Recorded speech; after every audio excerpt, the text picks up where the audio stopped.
Namaskaram everyone. My name is Vasundhara Talware. I'm a transformation coach and a yoga lifestyle expert. Well, how many of you know the history of yoga? And how many of you know who was the first person to have ever shared the knowledge of yoga with the rest of the world?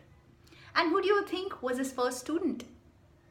Well, it was none other than the almighty, the powerful, the formless, the divine Adiyogi, the first yogi, Lord Shiva.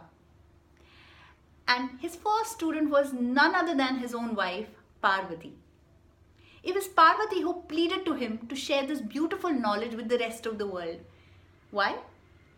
That's because she saw a lot of misery and pain amongst people around her, which she knew can be alleviated by the practice of yoga, which she had recently learned from Shiva. She pleaded to him to share this amongst people, and he heeded.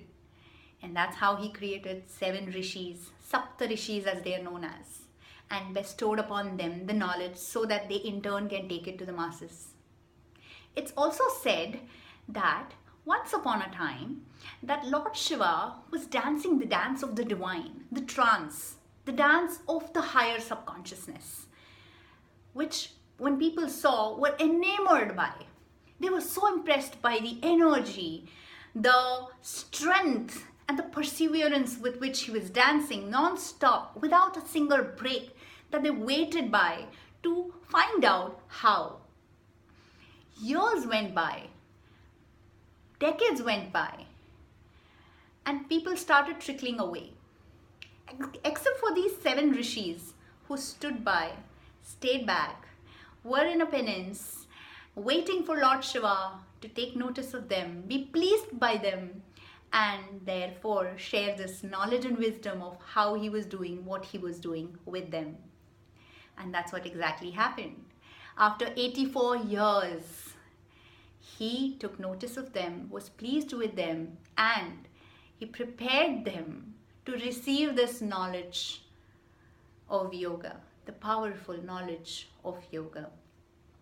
Now, in order to cut short the time that would have otherwise taken to train all of them in the entire art and science of yoga, what he did was divide the yoga knowledge into 7 parts and taught each part to 1 rishi each, which means the time taken would have gotten shorter and the speed at which the same knowledge would then go to the masses would also shorten. After the end of intense training of these 7 rishis, Shiva asked one thing in return, that they could gift him for all the immense effort that he had put in all of them to train them in the powerful, amazing science of yoga. Now the rishis were aghast at this demand of Shiva because they had nothing to give him. All they had was a loincloth covering their body. That's it. But Agastya Rishi was the smarter one. He knew that the one thing that was most precious to him that he could give up was the knowledge he had received from Shiva. And he did that.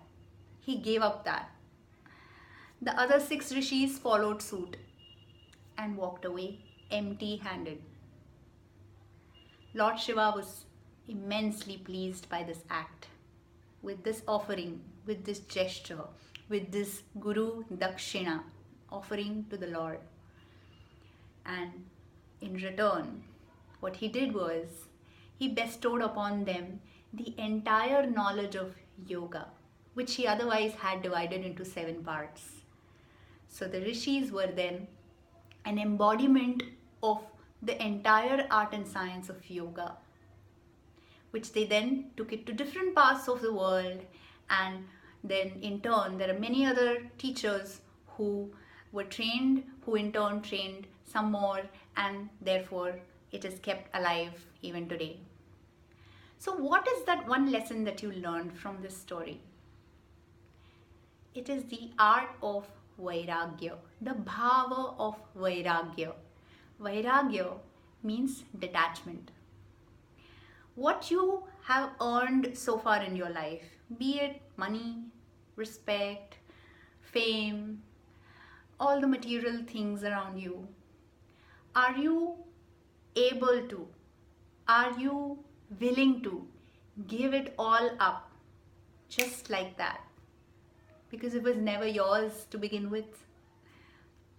It all came from nothing and it will then go into nothing. Can you then give up your attachment to these things and people and give into the divine power that's calling out to you? And in doing so, in practicing this Vairagya bhava, you will see that there's a whole lot of wisdom waiting for you just because you have no attachment in life. And that's the message I wanted to give you through this video. I hope that you practice this Vairagya bhava. You could start with cleaning your house and letting go of things that you've been hoarding for years, hoping that one day you might use them. How is that? Cleanse your house, cleanse yourself by giving up that which is never yours and which was never yours, which will never be yours, which will never remain yours. I love you very, very much. Have a wonderful life ahead.